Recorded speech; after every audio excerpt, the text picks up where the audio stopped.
Welcome back to the Deep Dive. This is the place where we take complex, curated source material notes, articles, really deep research, and we give you that shortcut to a profound and hopefully actionable understanding.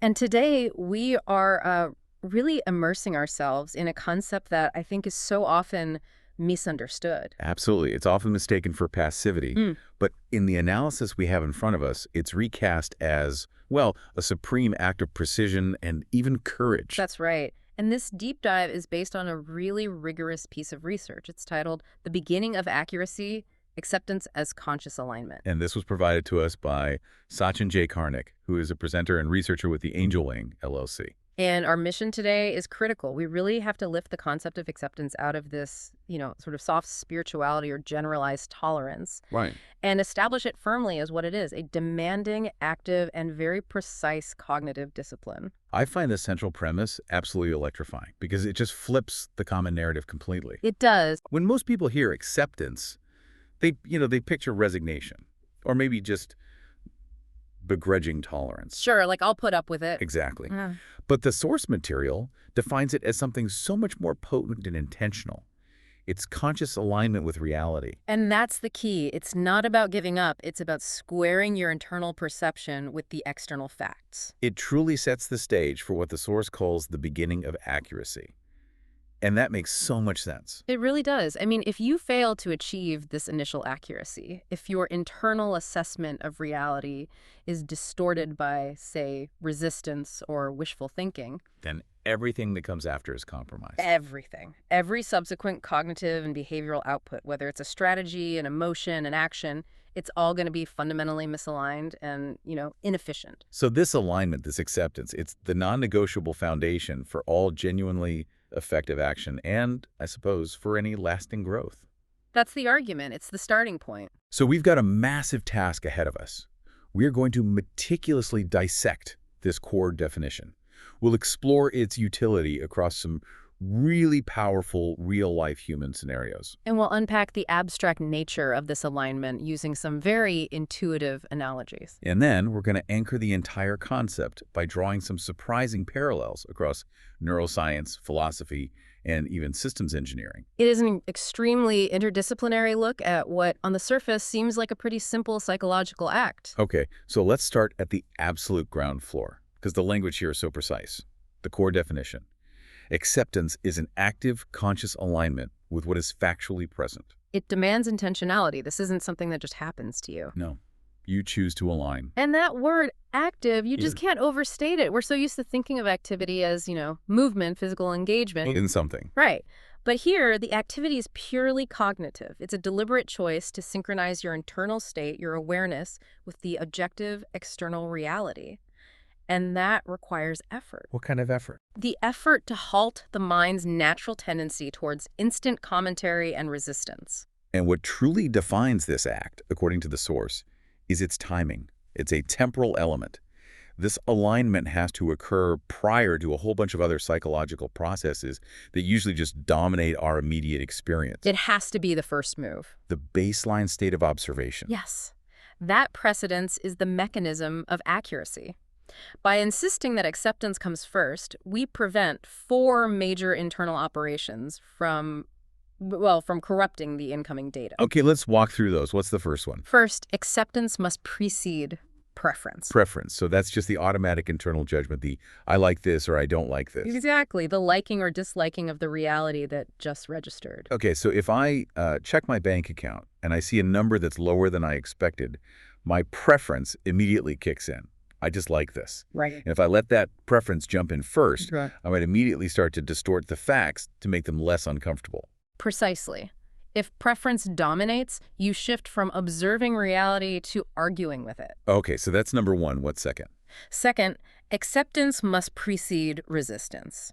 This is that internal opposition, the fighting of the fact that reality is what it is. The internal monologue of this shouldn't be happening or this is so unfair. Yes, that's the one. Resistance is the energy suck, right? Yeah. I imagine that's where most of us get stalled fighting the reality of the traffic jam or the difficult conversation. Oh, absolutely. The mind is trying to use energy to rearrange facts that are already established, which is, it's a futile and exhausting endeavor. Utterly. Okay, so that's preference. Then resistance. What's third? Third, acceptance must precede justification. The excuse-making. Yes, this is the impulse toward a defensive explanation, often directed either internally or externally. I only failed because the conditions were bad. Or, my boss unfairly targeted me. That sounds like an effort to protect the ego, the internal self-concept. The reality is bad, so I quickly build a narrative to justify why it's not my fault. And in doing so, you immediately pollute the perception of the event itself. It's already distorted. It is. And finally, number 4, acceptance must precede strategy. Wait, strategy. But isn't that a good thing? Isn't that problem solving? It is, but it's about the timing. This is the immediate, often frantic impulse to problem solve or control the situation before the situation is even fully understood. Ah, I see. So we jump straight to, how do I fix this? Instead of first asking, what exactly is the factual reality here? So acceptance is that moment of pause where we say, before I decide if I like the data or how I'm going to fix the data, I just have to allow the data to exist accurately within my awareness. That's it. The source defines this necessary first step as awareness registration. Acceptance is the moment reality is allowed to register accurately in awareness perceived without interference. Interference is the core enemy. It is. Think of interference as psychological noise. If we allow preference, resistance, justification, or that premature strategy to jump in, we're introducing noise that just scrambles the input. Which is why acceptance has to be this intentional act of perception. It's deliberate, accurate seeing where we meet reality exactly on its own terms. That clarity helps us pivot into what acceptance is not. And the source goes to great lengths on this. Right, to push back against the big misunderstandings. This is critical because if we mistake one of these for true acceptance, we lose all the power we just defined. Absolutely. The first major pitfall is confusing acceptance with psychological retreat. So people framing acceptance as, what, a withdrawal from engagement or Right. shirking responsibility. Exactly. If a business decision goes poorly, retreating means you withdraw socially, you refuse to participate in the postmortem analysis. That's not acceptance. But the source is so emphatic here. Yeah. True acceptance is the courage to stand where reality actually is. Yes. So if you retreat from the difficult conversation or the painful fact, you haven't accepted it at all, you've just avoided it. You've avoided the necessary emotional and cognitive work required by the present situation. It's the difference between saying, I accept that my relationship is failing, and then refusing to talk to your partner, Which is retreat. versus saying, I accept that my relationship is failing, and then having the courageous, honest conversation about why. The latter is active.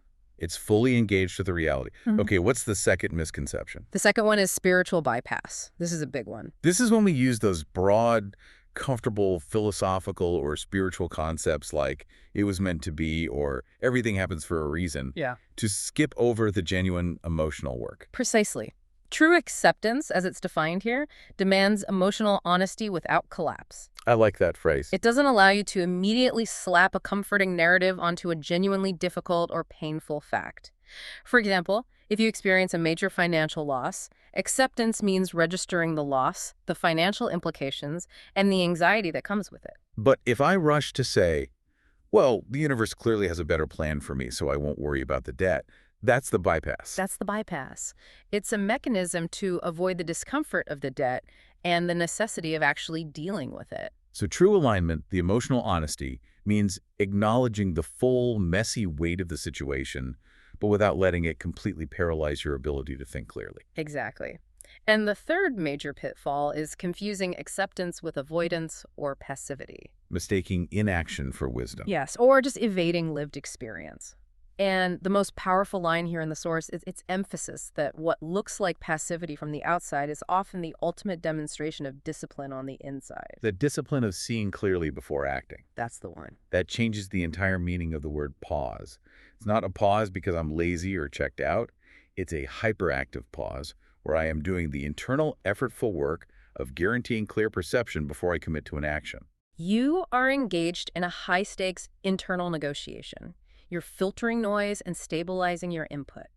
And that is why it is defined as an active discipline, not a passive shrug. Now, let's zone in on the precision of perception this discipline requires. Acceptance is defined by what it avoids doing to the sensory input. Right. It has to register reality without those 3 interference mechanisms we hinted at earlier. The first is avoiding distortion. Perceptual warping. Yes. The refusal to acknowledge an objective fact because it's uncomfortable, maybe because it challenges a belief or a preference you hold. Can you give us an example of distortion in, an everyday context? Sure. Think about feedback at work. Your supervisor gives you 3 specific objective ways you can improve your presentation skills. That's factual data. Okay. But you filter that through your internal preference, which is, I am already a good presenter. You might distort the feedback hearing, they think I'm terrible at my job, rather than the objective facts about, say, slide design or timing. So I've warped the input to make it fit my defensive narrative. You have. Second, we must avoid embellishment. Adding narrative or fantasy. This is where we take the factual situation and immediately add all this dramatic, unsupported emotional context.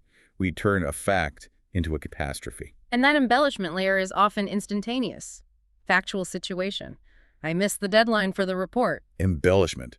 I am totally unreliable, my career is over, I always fail when the stakes are high, and everyone knows it. Exactly. The factual input is one missed deadline. The embellishment is a collapse into identity-based drama that has no factual basis in that single event. Wow, that makes the reality exponentially heavier than it actually is. Yeah. And the third, avoidance. The third is premature interpretation. This is meaning-making before perception stabilizes. So the rush to slap a conclusion on the facts before you even understand the facts. Yes. If a key supplier cancels a contract, premature interpretation is jumping immediately to, this means our entire business model is flawed and we must pivot immediately. Right, before you've had time to investigate why they canceled or look at the contract or even inventory your alternatives. Instead of letting the factual situation, a contract cancellation, register neutrally, you immediately attach the meaning: failure, pivot, disaster. Which I imagine often leads to poor strategy. A strategy based on a premature, possibly wrong, meaning rather than a clear assessment of the facts. And this all boils down to what the source defines as epistemic honesty. Truthful knowing. Yes. If acceptance is the foundation, then our ability to know anything truly about ourselves, our work, the world, it all depends on this pure initial act of seeing. It's a mental state that says, I will not lie to myself about what is, regardless of my preference. And that honesty is inherently effortful. It's a constant choice not to let distortion, embellishment, or premature interpretation hijack the incoming stream of reality. And that foundational choice is what sets the stage for everything that follows. Let's ground this rigorous definition in human life. The source material provides 3 scenarios that vividly demonstrate how acceptance functions, starting with example 1, medical diagnosis and intelligent response. This is a powerful one. The scenario is receiving confirmation of a serious but treatable medical condition. Okay, so where exactly is the moment of acceptance here? It's the full, clean acknowledgement of the diagnosis itself. It happens before the mind rushes into panic or denial or even premature optimism. So it's that moment where the patient or the physician recognizes this condition is real, it exists in my body, and these are the established facts about its nature and progression. It requires a temporary suspension of both fear and hope. The source is very clear. The physician doesn't like the diagnosis. They don't endorse the disease. They simply allow the reality, the factual data, to register clearly without that overlay of personal distress or preference. And the value of that moment of clarity is immediate stabilization, right? Absolutely. If the patient plunges into denial, they delay the necessary steps, getting a second opinion, starting treatment. If they plunge into panic, they might make irrational, hasty decisions based on distorted input. Acceptance provides the accurate context for intelligent action. It sounds like acceptance provides this crucial differentiation between the medical reality and the emotional fallout. How so? Well, you accept the facts of the disease, which then allows you to effectively manage the facts and appropriately process the fear and anxiety without letting the fear corrupt the input. That's the key point. Acceptance enables effective action, which is a context-sensitive response, by first stabilizing perception, which is accurate seeing. You can't plan a path forward until you know exactly where you're standing. Exactly. If the input is, I have a complex but highly manageable condition requiring specific lifestyle changes, the ensuing action is efficient and grounded. But if the input is distorted into a self-pitying, my life is over, the subsequent action is just useless paralysis. And that clarity leads us right to example 2, which deals with parenting and a child's temperament. This is about the internal battle between what we want a situation to be and what it actually is. This is perhaps one of the most difficult areas for alignment because the preferences are so deeply rooted in our identity as parents. So imagine a parent who deeply values extroversion and, competitive assertiveness. Right. But their child is naturally introverted, sensitive, and maybe processes information a bit more slowly. The parent's ideal is in direct, sustained conflict with the child's reality. So the parent is constantly engaging in resistance and justification. If they just tried harder, they wouldn't be so shy, or I had to fix this shyness because it's going to hold them back. Yes. The moment of acceptance happens when the parent ceases trying to reinterpret, fix, or override the child's fundamental nature. They stop trying to force the child into their preferred mold. And they simply see the child accurately, that is, without projection. Okay, we need to nail the definitions here. The source defines projection as the imposed expectation forcing a pre-existing internal model, like the ideal child, onto the external reality, which is the actual child. And perception, conversely, is clear seeing. It's registering the facts of the child's actual nature without that superimposed expectation model. And this is profoundly difficult because our expectations often feel like goals we're entitled to. What's fascinating is that acceptance doesn't mean you give up on guiding the child. Not at all. The guidance is still offered, but now it's reality-based.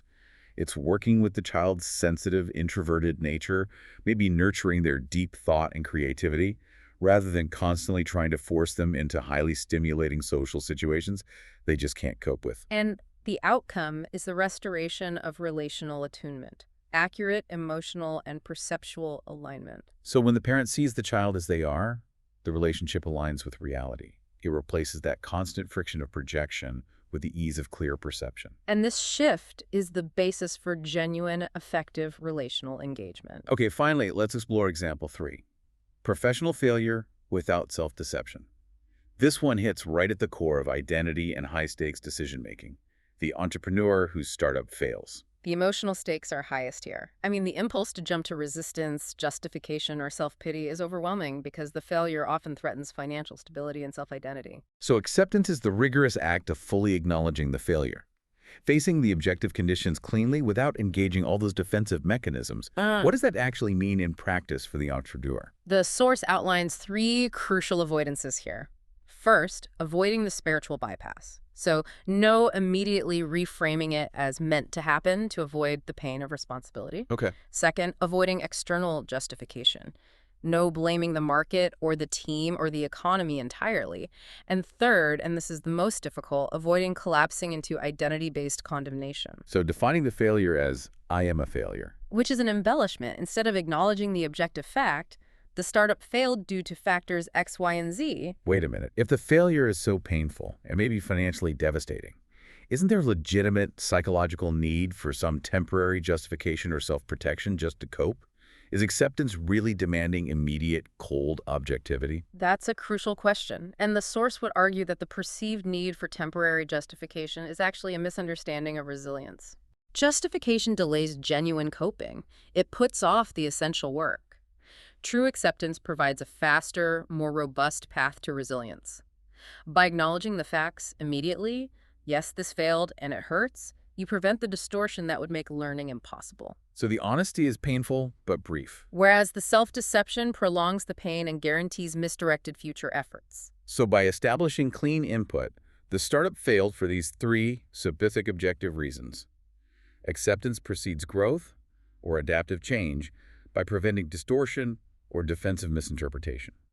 You can't learn from a mistake you refuse to name accurately, and you certainly can't strategically recalibrate until you acknowledge the true coordinates of your landing spot. To really cement the function of acceptance and awareness, the source uses 3 powerful and, I think, highly intuitive analogies. Let's start with analogy 1, cleaning a windshield before driving. This one is instantly relatable. Trying to make strategic decisions without acceptance is like attempting to drive, say, 80 miles an hour with a dirty, smeared, bug-splattered windshield. You might know the destination, but your ability to navigate the immediate road conditions is completely compromised. And we should emphasize what the windshield is and is not in this metaphor. Acceptance isn't about choosing the destination or liking the weather. That's preference or strategy. It's just cleaning the glass. It is solely the process of restoring perceptual clarity, cleaning the glass, so the road, which is reality, can be seen clearly. I think we all recognize that feeling of trying to navigate life while running on distorted inputs. We might be moving fast, we're busy, we're stressed, we're doing things, but we aren't moving effectively. And the core insight is devastatingly simple. Action without acceptance is movement without visibility. That movement without visibility is the essence of misdirected energy, isn't it? It is. You expend tremendous effort moving, but because the input is distorted, you keep veering off course or slamming into obstacles you didn't see coming. But the moment you clean the glass, the moment you choose alignment, the reality of the road doesn't change, but your capacity to navigate it changes completely. And immediately. Okay, our second analogy brings in this idea of objectivity, linking acceptance to scientific integrity. A scientist recording data before interpreting results. Well, the scientific method requires intellectual rigor. Data has to be recorded exactly as observed before any theories are confirmed or rejected. So if a scientist allows their preference for a successful outcome to subtly modify or discard unfavorable data, The entire experiment and any subsequent conclusions are worthless. acceptance is the psychological equivalent of this raw data collection, this unfiltered observation. It has to occur prior to the scientist or, the self-developing a theory, asserting a preference, or creating an explanation. It is the pure recognition. The result is 3.5 before you start explaining why you preferred the result to be 4.0. What's fascinating here is the potential for ethical failure.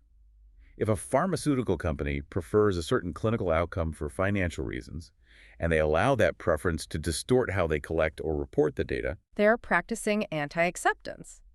The ethical failure is downstream, but the foundational failure is epistemic. It's a failure of knowing. that makes the core insight extremely high stakes. Acceptance is epistemic honesty, truthful knowing before interpretation. It strips away the ego's desire for a particular outcome and installs the necessary humility to simply record what is. And only then can the interpretation, the analysis of that data, be considered trustworthy and effective. And finally, analogy 3 grounds the concept in neutrality. A mirror that does not comment. A mirror just reflects what is present. It does it without judgment or correction or commentary. It doesn't judge the wrinkles. It doesn't try to smooth out the difficult expression. It doesn't tell you the jacket doesn't match the shirt. Exactly. Just provides the factual image. And acceptance functions identically in our awareness. It reflects reality accurately before the internal process of meaning-making or narrative construction begins.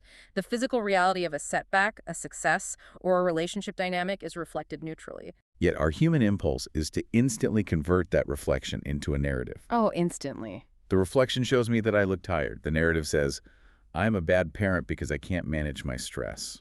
And acceptance is the discipline of halting that instant narrative long enough for the pure image to be registered. So the core insight reinforces this essential neutrality. Acceptance does not add or subtract.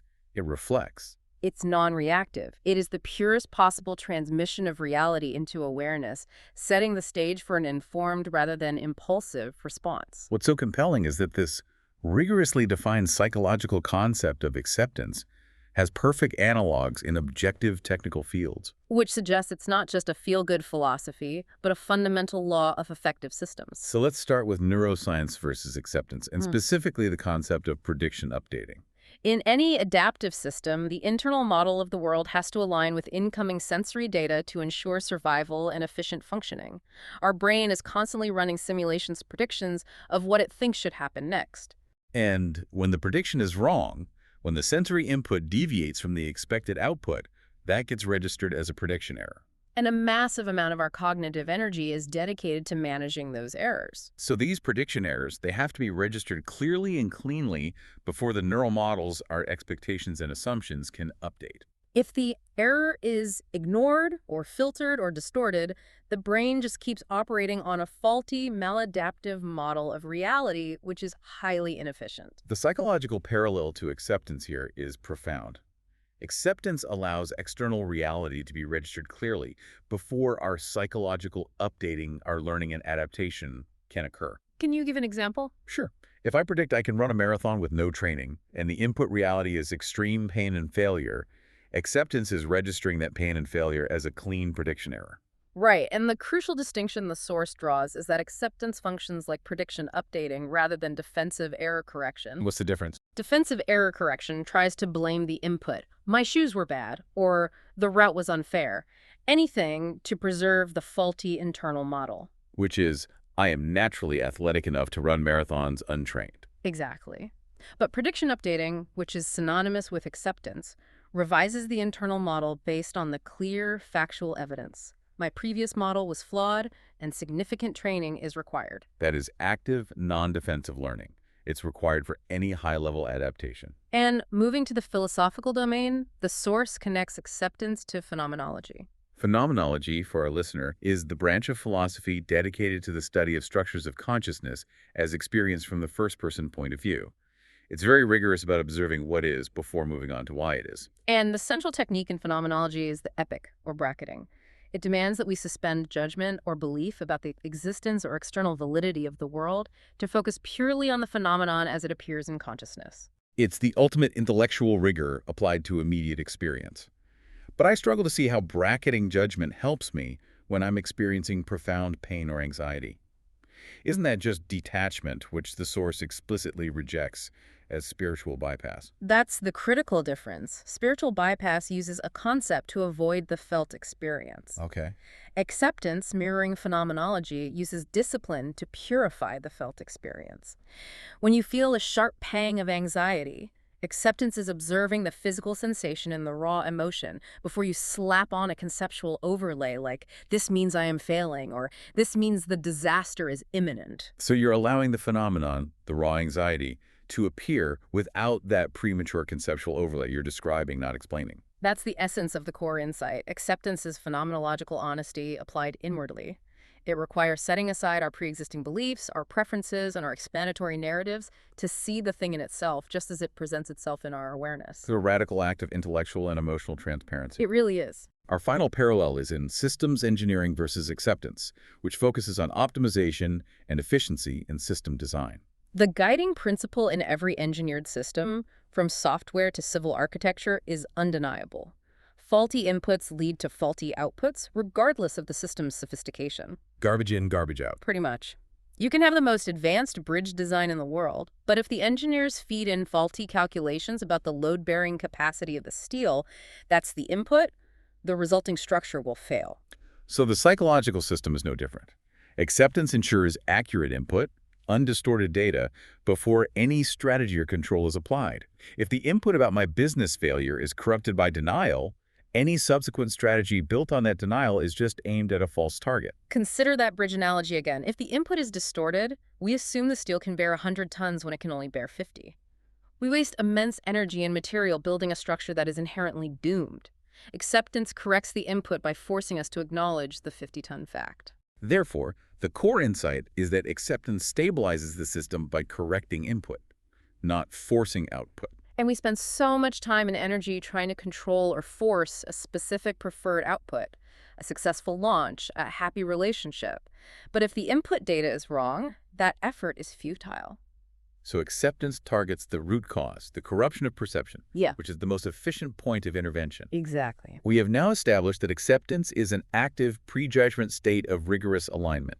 And across medicine, parenting, failure, neuroscience, philosophy, and engineering, the principle holds constant. That unifying principle is that acceptance is the moment reality is allowed to be true before anything is done about it. It is the prerequisite for all effective engagement. And this high level of discipline achieves what the Source calls precision of perception or calibrated awareness.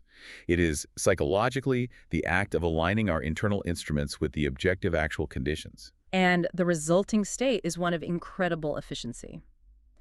When perception is aligned with actuality, every subsequent process, our preferences, our judgments, our emotions, and our resulting actions functions intelligently rather than defensively. We move from blind reaction to intelligent response. And the Source summarizes this integrated understanding by presenting 20 powerful statements, or truths of accuracy, that flow from this core thesis. This is really the synthesis of everything we've discussed. And we need to dedicate some significant time to unpacking their implications. Let's group them by theme. Okay, our first thematic cluster dismantles the myth of acceptance as passivity and establishes it as a highly demanding, courageous, and active discipline. Let's start with statement 1. Acceptance is not retreat from reality. It is the courage to stand where reality actually is. This directly addresses the emotional labor involved, doesn't it? It takes very little courage to run away from a painful truth, to deny a financial crisis, or ignore a deteriorating relationship. The real courage is required to stand exactly where the facts are, feel the weight of that reality, and not flinch. It redefines strength away from control and toward a capacity for truth. And that fortitude is required because the act of seeing clearly is often profoundly uncomfortable. This leads right into the internal versus external tension in Statement 6. What looks like passivity from the outside is often discipline on the inside. The discipline of seeing clearly before acting. A deep reframing of inactivity. The outside world judges the pause. They see the entrepreneur sitting quietly after a failure and assume they're paralyzed. But internally, they're running these highly critical diagnostics, neutralizing blame, identifying objective flaws, and filtering out the noise of emotional embellishment. This deliberate pause is the highest form of disciplined action. And this internal action is inherently quiet, which we see in Statement 10. All effective action begins with a single, quiet act letting reality be seen without interference. This speaks to the hierarchy of tasks we touched on earlier. We're culturally programmed to value the loud, visible external doing. But the source reminds us that the most effective external output relies entirely on the quiet internal input. If you skip that quiet, foundational act of pure observation, all your subsequent noisy activity will just be counterproductive noise. And the establishment of this priority is crucial for maintaining focus, which is captured in Statement 14. Before preference, before judgment, before strategy, there is a simpler task. See what is here. See what is here. That sounds like the ultimate simplicity, yet it's the most difficult task of all. It really is. It requires suppressing the desire for commentary and control. If I apply this to my morning, it means seeing the difficult email first, without immediately judging the sender or planning my aggressive response, just registering. The email contains this objective information. It creates a protective layer. If you see what is here without preference, then the subsequent layers, judgment and strategy, are built on rock-solid ground. And finally, under this theme of discipline, we have Statement 17. Acceptance is perception without agenda, and therefore perception with power. If I approach reality with an agenda, say, the agenda of proving I was right, my perception becomes fundamentally distorted by confirmation bias. I'll only see the evidence that supports my agenda. But a perception without an agenda is purely factual. It aligns with actuality. And the source argues that this fidelity to truth is where the real power lies, because it provides the map for effective maneuverability. You have the power to act correctly because you are operating based on truth, not on your internal preference. Okay, let's move to the second theme. This cluster focuses on acceptance as the non-negotiable precondition for intellectual truth and intelligent engagement. Starting with Statement 2. Nothing intelligent can be done with reality until reality is first allowed to be true. This is the existential claim of the whole argument. If we are arguing with reality, if we're insisting that a failed project should have succeeded or a rude person should have been kind, we are mentally inhabiting a fictional landscape. Intelligence requires accurate premises. Allowing reality to be true, even if it's uncomfortable, provides the one accurate premise needed for any effective thought. And that internal argument is what drains our energy and stops clear thought, as seen in Statement 3. Acceptance is the moment perception stops arguing and starts seeing. That internal resistance is the definition of psychological friction. I hate this weather, I hate this delay, I hate this fact about myself. It's a constant low-grade argument. And it's the cessation of intelligence because it diverts resources away from analysis and toward defense. Acceptance is the abrupt ending of that internal conflict. It allows awareness to stabilize and shift to pure observation. The source then links this clarity directly to our capacity for change in Statement 4. Before change is possible, accuracy is required, and acceptance is accuracy. You cannot change what you refuse to look at. Yeah. If I refuse to accept the accurate data of my spending habits, I cannot change my financial situation. And if the parent refuses to accept the child's actual temperament, their attempts to change the child will be based on a flawed model, and they will fail. So accuracy is the functional definition of acceptance, and it's the necessary precursor to effective change. We have to be careful not to confuse fidelity with endorsement, which Statement 7 addresses. Acceptance is not agreeing with what is. It is refusing to distort what is. This is perhaps the most frequent point of confusion. I can accept that systemic injustice exists without agreeing that it should exist. Right. I accept the facts of a devastating loss, but I'm not endorsing the pain. The act is one of refusing to distort the data, maintaining intellectual and emotional fidelity, even when the data is horrifying or deeply unpleasant. And this clarity is fundamental for our ability to navigate the world, which is highlighted in Statement 18. You cannot orient yourself in a world you refuse to look at clearly. Orientation requires accurate coordinates. If I refuse to look at the map of my business, my market share, my competition, my strengths and weaknesses, then any movement I make is effectively random. Acceptance provides those accurate coordinates. It makes successful orientation and effective navigation possible in the professional, relational, and emotional world. This thematic cluster culminates in the source's ultimate claim, a synthesis of the entire argument in Statement 20. Acceptance is the beginning of accuracy, and accuracy is the foundation of wisdom. It establishes a clear causal link. Wisdom, defined as the intelligent application of knowledge, cannot exist without a foundation of accuracy. And accuracy can exist without the initial conscious choice of acceptance. It defines acceptance not as an endpoint, but as the critical starting line for living a truly knowledgeable and effective life. Our final and most expansive thematic group focuses on the practical benefits of acceptance, how it restores personal agency, conserves mental energy, and enables a grounded, honest response. Let's begin with a powerful reframe in Statement 5. Acceptance is not giving up. It is giving reality the right to register. This shifts the power dynamic entirely. We are not giving up on our goals or our capacity. We are giving up the internal, futile fight against reality. It's an act of profound intellectual humility and respect for objective truth, allowing the facts, however uncomfortable, the right to exist and inform our decision-making. And that humility, surprisingly, leads to true mental power, as shown in Statement 8. The mind becomes powerful not when it controls reality, but when it stops misrepresenting it. We mistakenly equate power with external control. We want to force the market or the weather or the people around us to conform to our desires. But the source argues that true mental power comes from efficiency. By stopping the active, constant misrepresentation of facts, the defensiveness, the denial, the mind conserves immense energy and achieves clarity. And a clear, accurate mind is vastly more powerful than a confused, self-deceptive one attempting to control the uncontrollable. Which introduces the quality of humility articulated in Statement 9.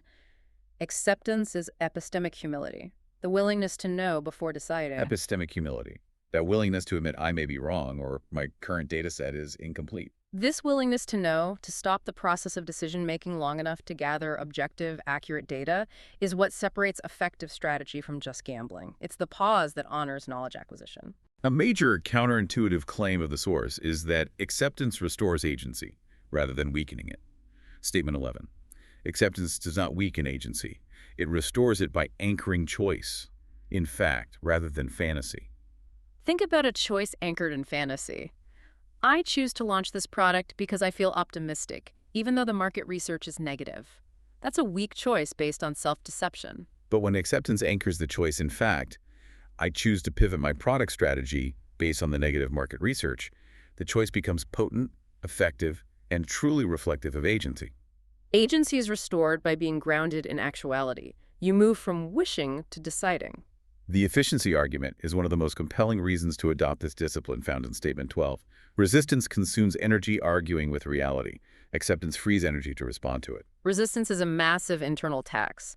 When we fight the reality of a difficult person, a setback, or a painful emotion, we are deploying resources to an unwinnable conflict. Acceptance, by immediately ceasing that argument, frees up that conserved energy. And that energy can be deployed intelligently towards formulating a response to the situation as it actually exists. It's a strategic reallocation of cognitive resources. And we must decisively address the misconception that acceptance means emotional detachment or numbness, which Statement 13 refutes. Acceptance is not emotional numbness. It is emotional honesty without collapse. This captures the nuance perfectly. When you accept the facts of a betrayal, the emotion of anger or sadness is registered honestly. You don't try to push it away, which is numbness. But you also don't allow the emotion to completely dismantle your cognitive function, leading to irrational lashing out, which is collapse. Exactly. Acceptance holds the factual reality and the emotional reality simultaneously, allowing processing to occur while maintaining clear perception. And this discipline creates the critical separation between emotional reaction and intelligent response, which is central to Statement 15. Acceptance is the difference between reacting to a story and responding to a situation. Reaction is driven by the narrative we construct. If a coworker is critical, the reaction is to the story, "They disrespect me," or "I am undervalued." But response, however, is driven by the situation. This piece of feedback, whether delivered kindly or poorly, is factually accurate and needs my attention. Acceptance ensures we are addressing the situation, not the psychological drama we constructed around it. The stability derived from this shift is profound, highlighted in Statement 16. The psyche stabilizes the moment it stops demanding that reality be different in order to cope. Most unhealthy coping mechanisms are fundamentally demands. Reality must be easier, my spouse must be different, this task must be completed without complication. And when reality inevitably fails to meet these demands, the psyche destabilizes. By accepting reality as it is, by stopping the impossible demand, the psyche aligns itself with actuality and achieves instant, powerful stability. Finally, we can summarize the liberating power of this rigorous discipline in Statement 19. Acceptance is not the end of engagement with life, it is the end of fighting life blindfolded. Fighting life blindfolded is a perfect summation of existence driven by distortion, embellishment, and premature interpretation. And when acceptance restores that visibility, we can engage life in relationships, professional endeavors, personal health, with eyes wide open. Making our engagement exponentially more effective, less painful, and ultimately grounded in truth. It is the pathway to informed, potent participation in the world. That was an exceptionally deep and precise exploration of the source material provided by SACHIN J. KARNIK. We've seen that acceptance is far more than a simple concept. It is conscious alignment. It's a necessary, active cognitive discipline that functions like cleaning the psychological windshield of distortion and preference. We meticulously detailed how this alignment is the necessary starting point for intelligence in every domain, enabling intelligent, context-sensitive response in a medical diagnosis, restoring relational attunement in parenting by replacing projection with clear seeing. And crucially, preceding necessary growth by allowing professional failure to be seen cleanly without self-deception. The genius of this perspective is defining acceptance not as a passive state, but as the hard, rigorous work of ensuring accurate input. It's the essential moment reality is allowed to be true before we permit our preferences, judgments, or strategies to weigh in. It is the foundation of accuracy. Our deep dive revealed that this discipline is fundamentally about input quality correcting the data and stabilizing the entire cognitive and emotional system. So the final provocative thought we want to leave you with is this. If acceptance is the beginning of accuracy, what single area of your life are you currently arguing with, and what intelligent response might become visible if you simply allowed that reality to register as factually true? A powerful question for a powerful concept. Thank you for diving deep with us today. For more information, please contact SACHIN G. KARNIK at the email address provided in the description box.